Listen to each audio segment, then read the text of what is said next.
नमो अरिहंताणं नमो सिद्धाणं नमो आयरीयाणं नमो वज्झायाणं नमो लोये सौसाहूणं सिद्धं शुद्धं परमीय जिणिन्दवर्णेमि चन्दमकलङ्कं गुणरयणभूषणुदयं जीवस्य परुवणं वोच्छम्। 1008 श्री मूलनायक आदिनाथ भगवान की जय। 1008 श्री गोमटेश्वर बाहुबली भगवान की जय। द्वासांग जिनवाणी माता की जय। आचार्य श्रेष्ठ आचार्य गुरुवर श्री 108 नेमिचंद्र सिद्धांत चक्रवर्ती महाराज की जय। आचार्य श्रेष्ठ आचार्य गुरुवर श्री 108 विद्यासागर जी महामुनि राज की जय। तीर्थ चक्रवर्ती जगत पूज्य निर्यापक श्रमण मुनि पुंगव श्री 108 सुधा सागर जी महाराज की जय। समस्त मुनि संघ की जय। पूज्यवर नेमिचंद्र सिद्धांत चक्रवर्ती महाराज द्वारा रचित श्री गोमटसार जीवकांड जी ग्रंथराज का स्वाध्याय हम सभी लोग कर रहे हैं। स्वाध्याय की श्रृंखला में गुणस्थान पर चर्चा हो गई है और जीव समास पर अपनी चर्चा चल रही है।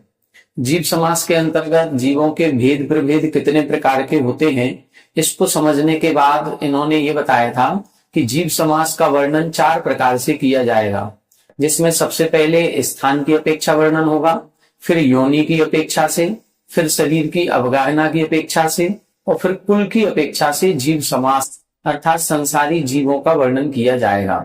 इन चारों में से सबसे पहले स्थान का वर्णन अपना चल रहा है और स्थान के अंतर्गत 1 भेद से लेकर के 19 भेदों तक और फिर उसके बाद 38, 57 और 98 भेदों की चर्चा इस ग्रंथ में की गई है, जिनमें से हमने जीव समास का 1 भेद क्या है, 2 भेद क्या है, 3 भेद कौन से हैं, 4 भेद कौन से हैं, ऐसा करते हुए 19 भेदों तक को कल की कक्षा में समझा था।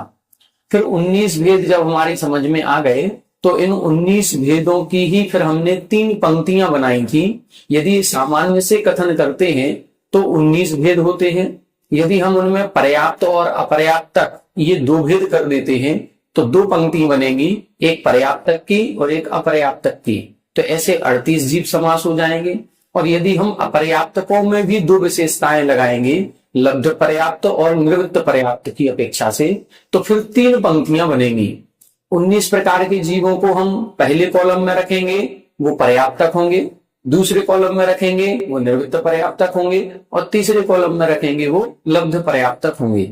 इस प्रकार से ये 57 जीव समास हो जाते हैं। अब आज की कक्षा में हमें 98 जीव समास पर चर्चा करनी है। अब हमको और भेद प्रभेद बढ़ाने हैं। पहले 14 जीव समास किए थे तो मात्र एक इंद्री के 2 भेद किए थे और पंचेंद्री जीव के 2 भेद किए थे, सैनी असैनी।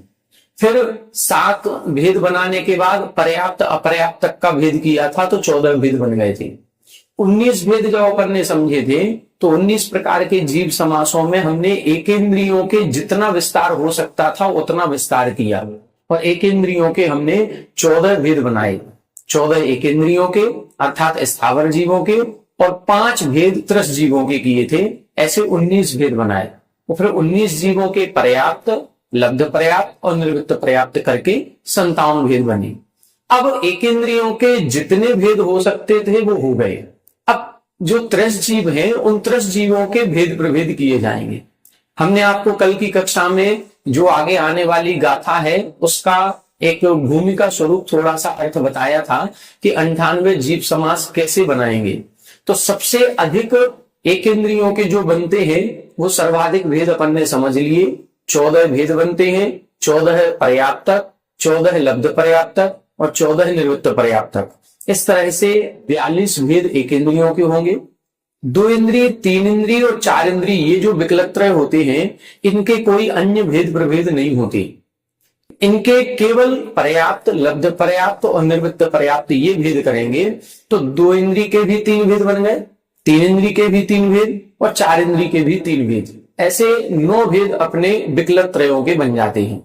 तो इस प्रकार से एक इंद्रियों के 42 भेद बनाए थे और विकलत त्रय के 9 भेद बन गए, तो कुल 51 भेद अपने हो जाते हैं।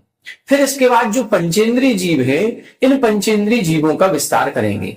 तो पंचेंद्रीय जीवों में चारों प्रकार की गति के जीव आ जाते हैं, देव भी आएंगे, नारकी भी आएंगे, मनुष्य भी आएंगे, त्रियंच भी आएंगे। तो जब त्रियंच पंचेंद्रिय के भेद करेंगे तो आप सभी ने बाल बुद्ध में पढ़ा होगा, त्रियंच पंचेंद्रिय जलचर, थलचर और नवचर के भेद से 3 प्रकार के होते हैं। स्थान की अपेक्षा भेद करें तो त्रियंच पंचेंद्रिय जीव भूमि में भी होते हैं और कर्म भूमि में भी होते हैं। अब इनकी जब अपन विशेषता देखेंगे तो कर्म भूमि में तो तीनों प्रकार के जीव पाए जाएंगे, जलचर भी, थलचर भी, नवचर भी। लेकिन भोग भूमि में जलचर जीव नहीं होते, वहां पर केवल 2 प्रकार के होते हैं, थलचर और नवचर। कर्म भूमि में अपन जीव देखेंगे तो त्रियंच पंचेंद्रिय जीव 2 प्रकार के होंगे, सैनी भी होंगे और असैनी भी होंगे।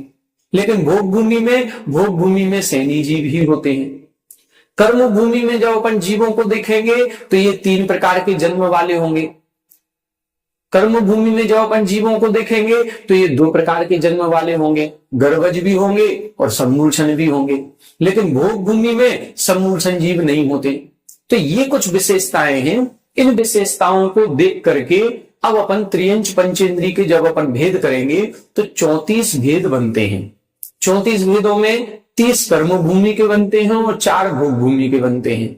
ऐसे त्रियंचों की अपेक्षा से 34 भेद बनते हैं।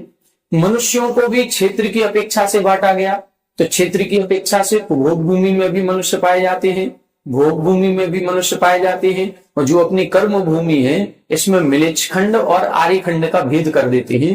तो ऐसे 4 क्षेत्र मनुष्यों के बन जाते हैं। इन 4 भेदों में जो आर्य खंड है, इस आर्य खंड में सम्मूर्छन मनुष्य भी होते हैं और गर्भज मनुष्य भी होते हैं। लेकिन जो भोग भूमि, कुभोग भूमि और मिलिच खंड होते हैं, यहां केवल गर्भज मनुष्य ही होते हैं, सम्मूर्छन मनुष्य नहीं पाए जाते। बस ये जब भेद करेंगे तो फिर यहां पर मनुष्यों के 9 भेद बन जाते हैं।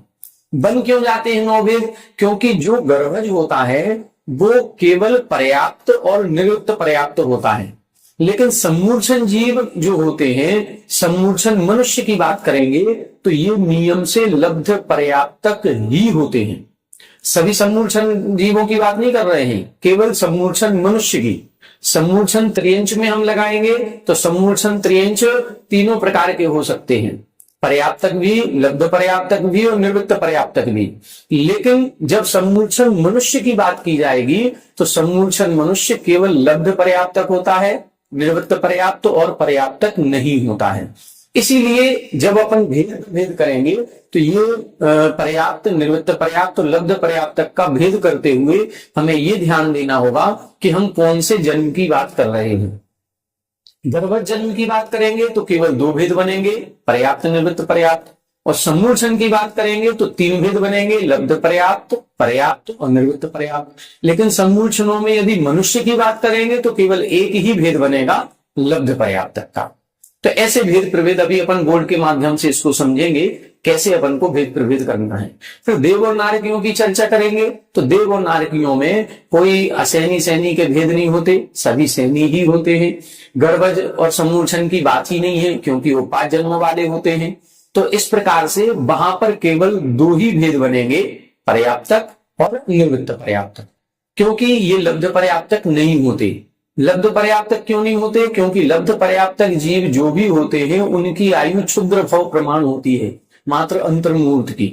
लेकिन देव और नारकियों की जघन आयु अपन ने पढ़ी है, 10,000 वर्ष से कम की आयु देव और नरकों में मिलती ही नहीं। इसका मतलब है कि देव और नारकी लब्ध पर्याप्तक नहीं होते, ये नियम से पर्याप्तियों को पूर्ण करते हैं और कम से कम 10,000 वर्ष तक तो उस पर्याय में जीते ही जीते हैं। इतनी आयु तो उनको मिलती है। तो इस प्रकार से अब अपन भेद प्रभेद करेंगे तो ऐसे देवों के 2 भेद बनेंगे, नारकियों के 2 भेद बनेंगे, मनुष्यों के 9 भेद बनेंगे, तो ऐसे 13 भेद ये हो गए। त्रियंच पंचेंद्री के हमने बताए 34 भेद बनेंगे, तो 34 वो हो गए। 34 और 13 कितने हो गए? 47 हो गए। और 47 के बाद जो एकेंद्रीय और विकलत्रय के अपन ने निकाले थे वो 51 भेद थे। अब 51 में 47 को जोड़ेंगे तो 98 भेद अपने जीव समास के बन जाते हैं। आइए अब गाथा से इसको अपन समझेंगे और गाथा से अर्थ निकालने के बाद फिर बोर्ड पर इसका पूरा चार्ट बनाएंगे 98 जीव समास कैसे होते हैं। 2 गाथाओं में इसका वर्णन पूरा किया गया है, इसको अपन समझते हैं। आइए देखें गाथा नंबर 79। इगी वर्णम इगी बिगिले, इगी वर्णम इगी बिगिले, असन्नि सन्नि गय जल थल खगाणम, असन्नि सन्नि गय जल थल खगाणम, गब्ध भवे समुच्छे, गब्ध भवे समुच्छे, दुतिगम भोग थल खेचरे दो दो, दुतिगम भोग थल खेचरे दो दो, इगी वर्णम इगी बिगिले, असन्नि सन्नि गय जल थल खगाणम, गब्भ भवे समुच्छे, दुतिगम भोग थल खेचरे दो दो। देखें यहां पर जो हमने बताया कि पंचेंद्रीय जीवों के अपन 4 भेद कर देते हैं, या गतियों की अपेक्षा अपन 4 भेद करते हैं, त्रियंच गति, मनुष्य गति, देव गति और नरक गति। इस गति में संपूर्ण त्रियंचों के भेद प्रभेद बताए गए। संपूर्ण त्रियंचों के अधिकतम भेद प्रभेद बनेंगे तो 85 भेद प्रभेद बनते हैं। वो पूरे 85 भेद प्रभेद यहां पर बताए गए हैं। कैसे बनेंगे? एकेंद्रियों के कितने, विकलत्रयों के कितने और त्रियंच पंचेंद्री के कितने, इस प्रकार से कुल टोटल त्रियंचों के 85 भेद हैं, वो बता रहे हैं। देखें इगी वर्णम, इगी वर्णम का मतलब है 51 भेद। किसके बनेंगे? इगी बिगले। इगी का मतलब एकेंद्रियों के और बिगले यानी विकलेंद्रियों के। 2 प्रकार के जीवों की बात कर रहे हैं, एकेंद्रीय जीवों के और विकलेंद्रीय जीवों के कितने भेद बन गए? 51। अब इन 51 के नाम नहीं बता रहे हैं। क्यों नहीं बता रहे हैं? क्योंकि 51 की चर्चा पहले अपन कर चुके। जो अभी अपन ने 57 जीव समास बनाए थे, उन 57 जीव समासों में इन 51 की चर्चा हो चुकी। कैसे हो चुकी? हमने बताया एकेंद्रियों के 42 भेद बनते हैं। 14 भेद बनाएंगे अपन। पृथ्वी का एक सूक्ष्म वादर, जल का एक सूक्ष्म वादर, अग्नि का एक सूक्ष्म वादर, वायु का एक सूक्ष्म वादर, नित्यनुगो सूक्ष्म वादर, इतरनुगो सूक्ष्म वादर, सप्रतिष्ठित प्रत्येक, अप्रतिष्ठित प्रत्येक। तो ऐसे 7 युगल बनेंगे। 7 युगल बने तो 14 भेद हो गए। ये 14 पर्याप्तक, निर्वृत्त पर्याप्तक और लब्ध पर्याप्तक, 42 भेद हो गए। 42 हो गए एक इंद्रियों के। विकलेंद्रियों के 9 भेद अभी हमने बता दिए। 2 इंद्रिय, 3 इंद्रिय, 4 इंद्रिय। इन तीनों प्रकार के जीवों के 3-3 भेद करेंगे। पर्याप्त, निर्वृत्त पर्याप्त, लब्ध पर्याप्त की अपेक्षा तो 9 भेद। 42 और 9 कितने हो गए? 51। तो 51 भेद हो गए एक इंद्रियों के और विकलेंद्रियों के। अब कौन बचे? केवल पंचेंद्रीय जीव। अब पंचेंद्रीय जीवों में 4 गति हैं, त्रियंच, नरक, मनुष्य और देव। अब पहले त्रियंचों की बात कर रहे हैं। अब उन त्रियंचों में देखें असन्नि सन्नि गय। जो त्रियंच पंचेंद्रीय होंगे उनके सबसे पहले अपन 2 भेद करेंगे। त्रियंच पंचेंद्रीय के 2 भेद, असंगी जीव और संगी जीव। और फिर असंगी संगीगत जल थल खगाड़म। अब इन 2 भेद जो हमने किए, असंगी और संगी, इन दोनों के ही 3-3 भेद हो जाएंगे। असंगी भी जलचर, थलचर और नभचर होंगे और संगी जीव भी जलचर, थलचर और नभचर होंगे। तो असंगी जीव के 3 भेद और संगी जीव के 3 भेद, तो कितने हो गए? 6 भेद हो गए। अब इन 6 भेदों के गर्भ भवे समुच्चय, इन 6 प्रकार के जीवों का गर्भ जन्म भी होता है और सम्मूर्छन जन्म भी होता है। तो कुल कितने हो गए? अब ये 6 प्रकार के जीव गर्भ जन्म वाले भी हैं और 6 प्रकार के जीव सम्मूर्छन जन्म वाले भी हैं, तो 12 हो जाएंगे। अब होता क्या है? आगे लिखा दू तिगम। अब इनको दू और तिगम यानी 2 भेद और 3 भेद क्रम से लगाना है। गब्ब भवे दू, गर्भ जन्म वालों के 2 भेद बनेंगे, और सम्मुच्छे तिगम, सम्मूर्छन जन्म वालों के 3 भेद बनेंगे।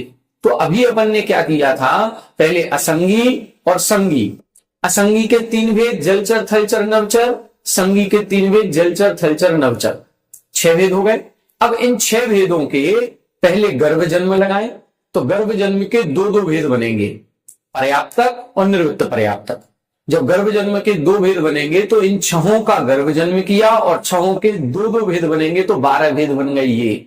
और फिर 6 का जब सम्मूर्छन जन्म कराएंगे तो सम्मूर्छन जन्म में 3 भेद बनेंगे, वहां लब्ध पर्याप्तक भी बनेगा, पर्याप्तक भी बनेगा और निर्वृत्त पर्याप्तक भी बनेगा। तो जब 6 जीवों के 3-3 भेद करेंगे तो 18 भेद बनेंगे। तो 18 सम्मूर्छन जन्म की अपेक्षा और 12 गर्भ जन्म की अपेक्षा, कुल कितने भेद हो गए, 30 भेद। ये 30 भेद हो गए कर्म भूमिया के। अब आगे लिखा भोग थल खेचरे 2-2। जो भोग भूमि होती है वहां पर जलचर नहीं होते, थलचर होते हैं, और खेचर यानी खे का मतलब होता है आकाश, नवचर। तो वहां पर जलचर नहीं होंगे, थलचर और केवल नवचर होंगे, 2 होंगे। और इन 2 में भी संगी ही होते हैं, गर्भ जन्म वाले ही होते हैं, वहां असंगी और सम्मूर्छन नहीं होते। तो फिर गर्भ जन्म के कितने भेद बने थे, 2 शब्द लिखा था गर्भ जन्म के, तो 2 भेद होते हैं। तो पर्याप्त निवृत्त पर्याप्त, पर्याप्त निवृत्त पर्याप्त। तो जल थलचर के भी 2 भेद बनेंगे, पर्याप्त निवृत्त पर्याप्त, और नवचर के भी 2 भेद बनेंगे, पर्याप्त निवृत्त पर्याप्त। ऐसे 4 भेद भोग भूमियों के और 30 भेद कर्म भूमियों के। कुल कितने हो गए, 34 भेद। तो 34 भेद हुए त्रियंच पंचेंद्री के, 9 भेद हुए विकलत त्रयों के, और 42 भेद होंगे एक इंद्रियों के। तो 42 और 9 51, ये हो गए थे यहाँ एक इंद्रियों विकलत त्रयों के, और 51 में अपन ये 34 भेद और जोड़ देंगे त्रियंच पंचेंद्री के, तो 85 भेद हो जाते हैं। अब इन 85 भेदों को अपन बोर्ड के माध्यम से देखते हैं कि बोर्ड पर अपन कैसे चार्ट बनाएंगे, कैसे समझेंगे। आइए देखें एक इंद्रियों के और विकलत त्रयों के भेद लिखने की आवश्यकता नहीं है, केवल हम त्रियंच पंचेंद्री के भेद यहां पर लिखेंगे। तो त्रियंच पंचेंद्री अपन क्या लिखें, त्रियंच पंचेंद्री, ठीक है। अब इनके जब अपन भेद लिखेंगे, सबसे पहले अपन को 2 भेद करना है। कितने भेद करना है, 2 भेद। इधर कर देंगे असैनी, और फिर दूसरे नंबर पर करेंगे सैनी। अब ये 2 भेद करने के बाद फिर इन दोनों भेदों के अपन को 3-3 भेद करने हैं, जलचर थलचर नवचर। तो अपन 3 भेद करेंगे, यहां पर 1 2 और एक ये 3, ये जलचर, ये थलचर और ये नवचर। फिर इधर भी 3 भेद करेंगे, जलचर थलचर और नवचर। अब ये 6 भेद हो गए। अब इन 6 भेदों के गर्भज और सम्मूर्छन दोनों प्रकार का जन्म होता है। जब दोनों प्रकार का जन्म होगा तो अपन यहां पर दोनों बनाएंगे, इधर इस तरह से, ये गर्भज और ये सम्मूर्छन। फिर इस तरह से इसके भी 2 भेद करें, गर्भज ये सम्मूर्छन। फिर इसके भी 2 भेद करें, गर्भज और सम्मूर्छन। इसके भी 2 भेद बनेंगे,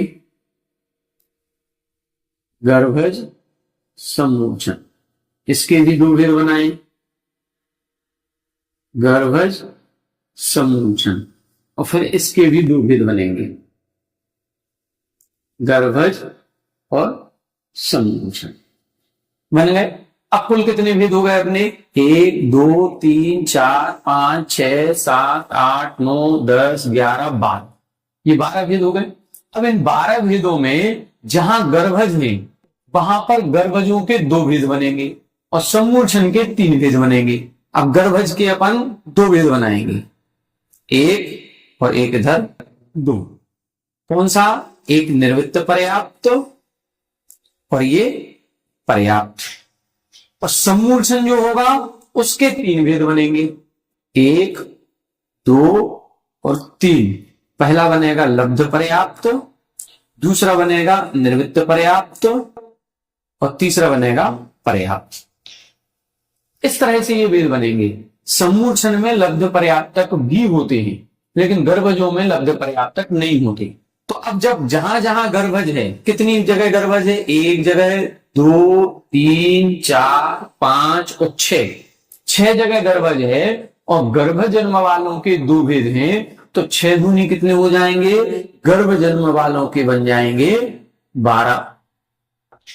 और सम्मूर्छन भी 6 जगह है और सम्मूर्छन जन्म वालों के 3-3 भेद बनेंगे, तो कितने हो जाएंगे? सम्मूर्छन के हो जाएंगे 18।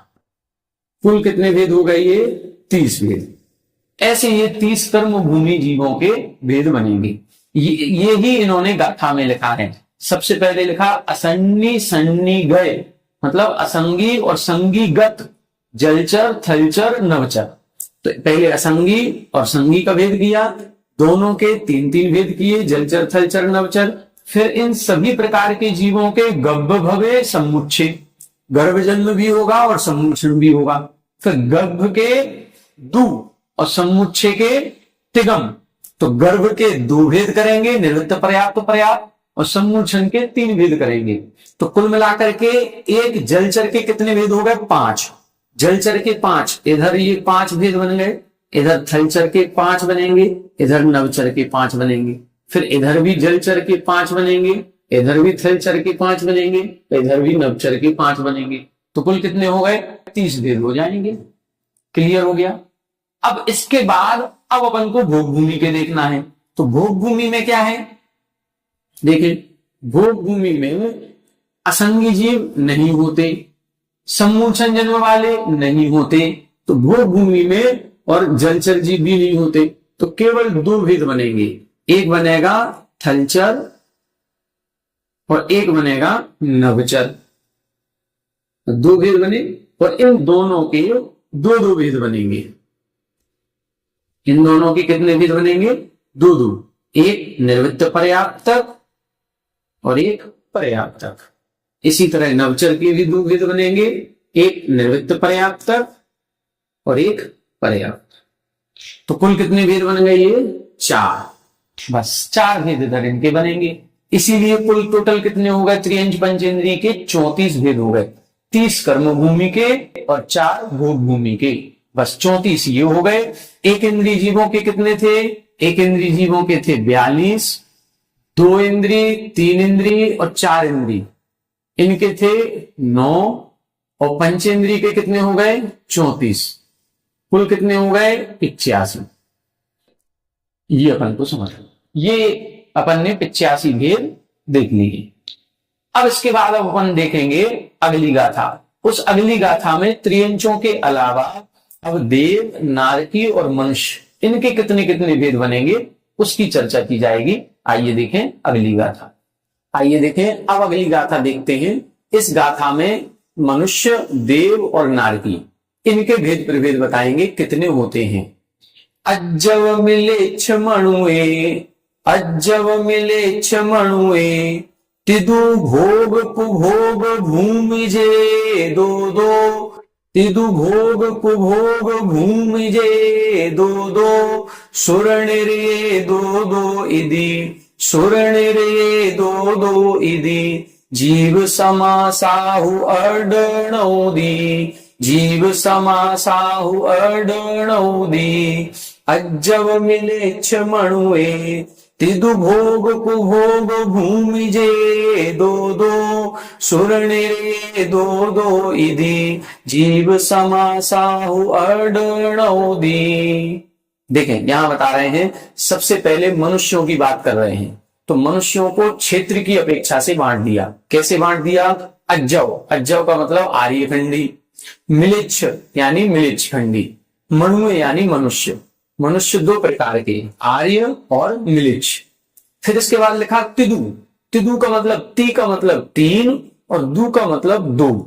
ये क्रम से लगाना है। अज्जव मणुए ती, मिलिच्छ मणुए दू। आर्य खंड के जो मनुष्य हैं उनके 3 भेद होंगे और मिलिच्छ खंड के मनुष्यों के 2 भेद होंगे।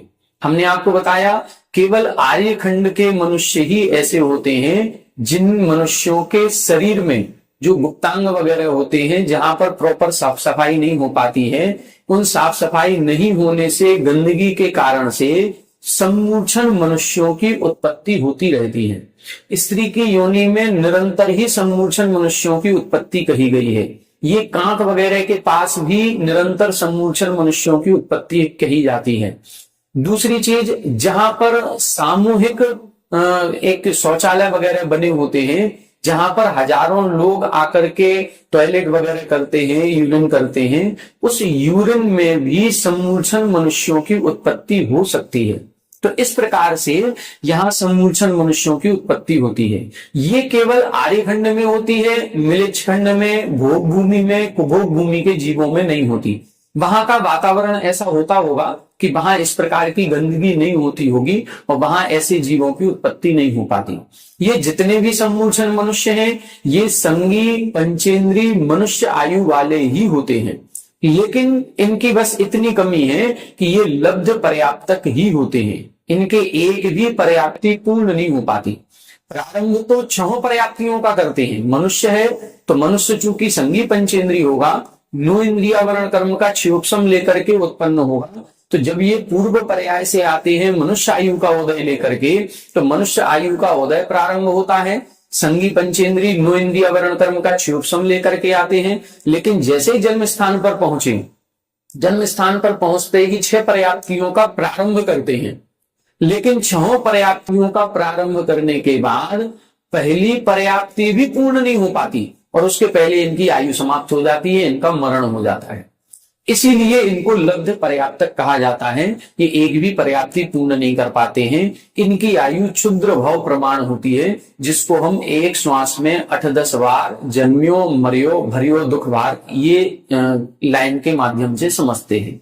ये जो लाइन है, इसमें जो 18 बार जन्म मरण कहा गया, ये केवल निगोदिया जीवों के ही नहीं होता है। निगोदिया के साथ साथ जितने भी लब्ध पर्याप्तक जीव होंगे, हमने लब्ध पर्याप्तक जीवों में आपको बताया, अपन ने एक इंद्रियों में भी लब्ध पर्याप्तक सभी में लगाए, पृथ्वी जल अग्नि वायु सभी में लगाए, 2 इंद्री 3 इंद्री 4 इंद्री में भी लगाए, और जितने सम्मूर्छन जन्म वाले होते हैं उनमें सब में लब्ध पर्याप्तक जीव उत्पन्न होते हैं। तो जहां जहां लब्ध पर्याप्तक जीव उत्पन्न होंगे, वहां वहां एक श्वास में 18 बार जन्म मरण होता रहता है। ये जो सम्मूर्छन मनुष्य है, ये नियम से लब्ध पर्याप्तक ही होते हैं। अन्य जो सम्मूर्छन जीव होंगे, जैसे एक इंद्री से लेकर के असंगी पंचेंद्री तक सारे सम्मूर्छन जन्म वाले ही होते हैं। पंचेंद्री त्रियंचों में अपन ने देख लिया सम्मूर्छन जन्म होता है कर्म भूमिया जीवों में। तो जहां सम्मूर्छन जन्म है त्रियंचों में, वहां तो तीनों प्रकार के जीव हैं, लब्ध पर्याप्तक भी है, निर्वृत्त पर्याप्तक भी है, पर्याप्तक भी है, तीनों भेद अपन ने लगाए। लेकिन जब मनुष्यों की बात की जाएगी तो सम्मूर्छन मनुष्य के एक ही भेद लगाया जाता है, लब्ध पर्याप्तक। सम्मूर्छन मनुष्य कभी पर्याप्तक नहीं होता, निर्वृत्त पर्याप्तक नहीं होता। ये अपन को विशेष ध्यान रखना है। तो इसीलिए जब केवल आर्यखंड में ऐसा होता है, तो आर्यखंड में 3 भेद किए गए, लब्ध पर्याप्त, निर्वृत्त पर्याप्त, पर्याप्त। फिर मिलिच मणु में 2, मिलिच खंड के मनुष्यों में 2, पर्याप्तक निर्वृत्त पर्याप्तक। फिर लिखा भोग कुभोग भूमि से 2-2, भोग भूमि से कुभोग भूमि से। जो भोग भूमि में उत्पन्न होंगे उनके भी 2 भेद, और कुभोग भूमि में उत्पन्न होंगे उनके भी 2 भेद। 2 भेद कौन से? निर्वृत्त पर्याप्तक और पर्याप्तक। इसके बाद सुर निरीय 2-2, सुर यानी देवताओं में भी 2 भेद बनेंगे, निर्वृत्त पर्याप्तक पर्याप्तक, और निरीय यानी नरक आयु जो होती है उस नारकी जीवों के भी 2-2 भेद बनेंगे, निर्वृत्त पर्याप्तक और पर्याप्तक। इस प्रकार से मनुष्यों के 9 भेद, देवों के 2 और नारकियों के 2, ये कुल कितने हो गए? 13 भेद हो गए। 85 अपन ने पूर्व गाथा में देख लिए थे, त्रियंचों के हो रहे थे। 85 में 13 और मिलाएंगे तो 98 भेद हो जाते हैं। इसीलिए लिखा जीव समासाहु अड अणौधि। ये अड यानी 8, अणौधि यानी 90, 8 और 90 98। तो ऐसे कुल टोटल मिलाकर के 98 जीव समास होते हैं। यहां तक एक प्रकार से सभी प्रकार के जीवों का विस्तार हो गया। और यदि अपन विस्तार करना चाहें, अन्य ग्रंथों में किया गया है, इसके आगे गाथा में जो पीछे टिप्पण दिया हुआ है उस टिप्पण में इन्होंने कुछ और भी भेद प्रभेद किए हैं। वहां पर देवताओं के, फिर वैमानिक देवी भी किए, भवनवासी, व्यंतर, ज्योतिष और वैमानिक, ऐसे 4 भेद करके उनके भेद प्रभेद बताए। भवनवासियों के 10 भेद, व्यंतरों के 8 भेद, ज्योतिषियों के 5 भेद और वैमानिक देवों के 63 पटल होते हैं, तो 63 पटल की अपेक्षा से 63 भेद किए। नारकियों में 49 पटल होते हैं, तो उनकी अपेक्षा से 49 भेद किए। और फिर इन सबको टोटल करके इन सबके पर्याप्तक और निवृत्त पर्याप्तक भेद बनाएंगे तो और भी भेद बन जाते हैं। ऐसा आगे विस्तार इन्होंने किया है। लेकिन गाथा में जो अपने नेमिचंद्र आचार्य महाराज हैं, उन्होंने 98 भेद ही बताए हैं, इसके आगे नहीं बताए हैं। यहां तक स्थान का वर्णन पूरा हो गया। अब योनि की अपेक्षा वर्णन प्रारंभ होगा 81 नंबर की गाथा में। तो आचार्य नेमिचंद्र स्वामी जी ने केवल 98 भेदों तक ही जीवों का विस्तार किया, इसके आगे नहीं किया। अन्य ग्रंथों की अपेक्षा से उन्होंने वो विस्तार करके दिखाया है, उसको पढ़ लेना चाहिए। एक थोड़ा सा भेद प्रभेद अपन को और समझ में आ जाएंगे। अब ये जो गाथा अपन ने देखी है, इनके जो भेद प्रभेद बताए गए हैं, इनको भी अपन बोर्ड के माध्यम से समझ लेते हैं कैसे ये भेद बनेंगे। वैसे सरल है, समझ में आ गया होगा। 81 भेद अपन ने समझ लिए और ये 13 भेद हैं, सामान्य से हैं। आर्यखंड, मिलिचखंड, भोगभूमि, कुभोग भूमि, ऐसे 4 भेद करेंगे। आइए बोर्ड पर लिख लेते हैं, एक बार चार्ट बना लेंगे। आप लोग भी डायरी पर ये चार्ट बना लेना। देखिए, मनुष्यों के भेद करेंगे तो मनुष्य लिखेंगे और मनुष्य के 4 भेद कर देंगे अपन। एक आर्यखंडी, फिर एक मिलिचखंड, फिर भोगभूमि और फिर कुभोग भूमि। ठीक है। अब आर्यखंड में 3 भेद करेंगे, लब्ध पर्याप्त, निर्वृत्त पर्याप्त और पर्याप्त। ये जो लब्ध पर्याप्त है, ये सम्मूर्छन जन्म की अपेक्षा से है और ये गर्भ जन्म की अपेक्षा से। ये ठीक है। अब मिलिचखंड जो होगा, मिलिचखंड में सम्मूर्छन मनुष्य नहीं होते, इसीलिए केवल 2 भेद बनेंगे, एक निर्वृत्त पर्याप्त और ये पर्याप्त। इसी तरह भोगभूमि के भी 2 भेद बनेंगे, निर्वृत्त पर्याप्त और पर्याप्त। और कुभोग भूमि के भी 2 भेद बनेंगे, निर्वृत्त पर्याप्त और पर्याप्त। इस तरह से ये 9 भेद बन जाएंगे। 3, 2, 5।